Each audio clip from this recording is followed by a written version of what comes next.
Hello my people, ikaze kuri Burundi Music Industry. Channel yiyemeje gushigikira filime ndundi kugira turabe ko twotera imbere tugashika ku rwego mpuzamakungu rumwe umuntu ashobora kubona nagashima akavuga ati filime ndundi igeze ku rwego rushimishije.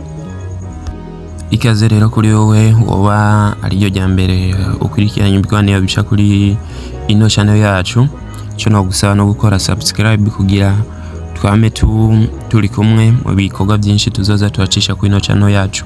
Muti rero uyu no munsi mbazaniye iki tudi yanje sinje kubarambira, ariko ni minota 5 cyangwa 6 gusa nje kugira tufate tuganire cyane kuri filime ziba zagiye ziranga indwi, kuko hari benshi baba bafatiwe ntamenya ati ese filime nkunda ico kuba yasohotse ego. Hanyuma nk'ibisanzwe ko mu ndi murazi yuko duba dufise filime nyinshi dusanzwe dukunda, harimo nka filime Data, filime Feruje, harimo nka intango ya Sabasi na Jeune Films ego. Hariyo filime nyinshi zigiye zitandukanye. Umuntu hari gihe rero wafatiye ukaguma wibaza ati filime zasohotse cyangwa nizasohotse. Filime nk'ibisanzwe zarasohotse, tuzoza tubasangira n'ibindi bazo bigiye bitandukanye. Ushobora kwibaza nko kuri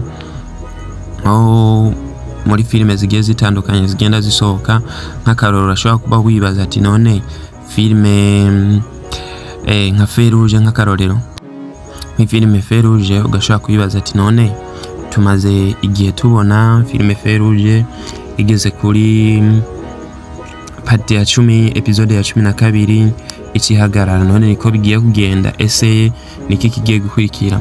Ico ni kibazo dushobora kwiyumvira n'undi agashobora kwiyumvira, tugashobora guhuriza hamwe tukaraba uburyo bishobora kuba bimeze muri commentaire tukatuliterera n'inkuru.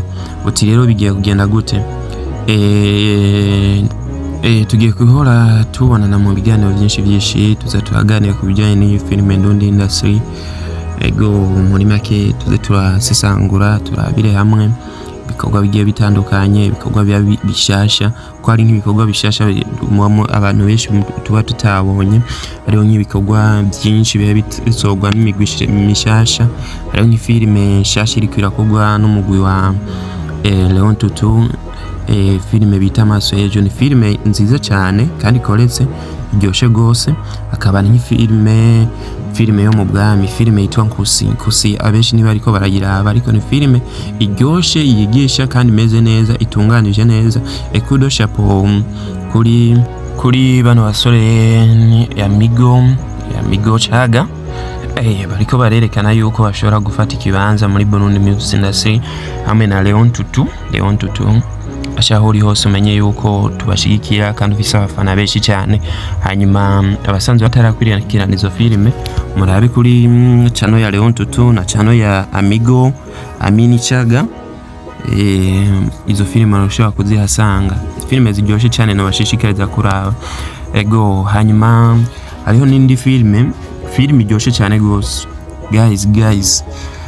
Filime ikoretse, mbega filime 66 series iriko iratunganywa na Mr. Remy Nice. Remy Nice ariko akora filime iryoshe, filime yo ku rwego international. Ni hamwe nyene guys, ndamaze kubona hari ukuntu usanga umuntu ashobora kuba akunda filime, akaba akunda filime z'umuntu umwe n'umwe, ntakurikirana filime z'abandi bantu. Ni filime iriko iraboneka kumwe abakinyi benshi wanashima nka Mr. Kani kuva muri Major TV, iriko iraboneka numwe na Angeli mugenzi we muri Major TV. Filime ikoretse kandi iryoshe cyane gose. Filime abantu bamwe kuzi filime za Kanumba kuva muri Tanzania, ni filime ya Gifrimason, ariko filime iryoshe gose. Ushobora kubusangamo n'inyigisho idasanzwe. Filime kuri bakobwa bakunda abahungu, ashobora gukunda umuhungu umubonye ku ifaranga utamenya ati ashobora kuba ari kura. Guys, no filime kabisa, ni filime ishobora novuga yuko ishobora no kuja mu mahiganwa mbere inatahukanye nk'ibanza ca mbere ntidutangare, kuko ni filime ikoretse kabisa. Hama ifilime yaciye ibintu, ifilime iraryohera abantu benshi. Yindi ishobora kuba no bashishikariza ni filime vyamaho guys, ije mu yindi shusho idasanzwe. Dufise umwana ashobora dushobora kwibaza yuko afise kazoza, kandi noneho suko vyibaza ahubwo turabibona. Ni ibintu tubona yuko afise kazoza kadasanzwe. Umwana bita Miriam. Ego guys, ono mwana kabisa, iyo mpenda muyumvira ndasigwa. Ni umwana ubona yuko ashoboye ibintu byo kwagitinga, kandi umwana ariko atera zamuka pole pole, anubaka n'igikundiro cyane mu bantu. Nibaze yuko aho bigeze nimbura umuntu ukunda filime ashobora kuvuga yuko no mwana Miri, n'umwana akina cyane gose, akina neza. Turiko tubona n'abandi bana bahe bazamuka mu iyo filime byamaho. Guys, ndabashishikariza kurorera ino filime yaryoshe cyane gose guys. Nimucikwe n'ino filime, hanyuma mubandaye mukora subscribe, bandaye muraba ibiganiro byacu. Ariko ikibazo ni kimwe, ikibazo ari naco ngiye guhereza ko eske twibaze yuko filime Feruje ariyo Feruje drama series yoba igiye guhagararira kuri episode ya 12 nkuko tubimenyereye, hanyuma tugatandukira sezo igira 5 cyangwa ikibazo. Inyishu muri commentaire twiterera inkuru guys. Mwibuke gukora subscribe. Ari kumwe na Mugisha Samuel, kabari muzokwama mubana mu biganiro bya Burundi mu Gisindasiri. Murakoze.